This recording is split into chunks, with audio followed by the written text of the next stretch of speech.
काजु अनि दिदीले के ल्याउने काजु पाप कहाँ पाउँछ पसलमा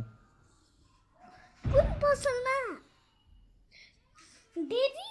अँ त्यो लामो लामो हुन्छ नि त्यो पसलमा अँ ल्याउन हिँडौँ न केमा जाने हिँड्दै जाने म त हिँड्न सक्दिनँ म त बाइकमा जाने हो हस् गुस अनि तिमी हिँड्दै जाने तिमी हिँड्दै जाने डेरीमा हो होइन अब बजारमा जानुपर्छ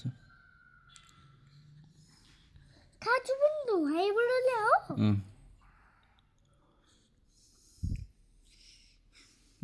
म बाइकमा जान्छु तिमी हिँड्दै आऊ है त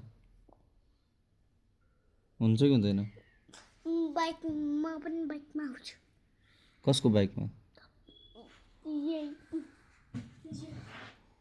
योको बाइक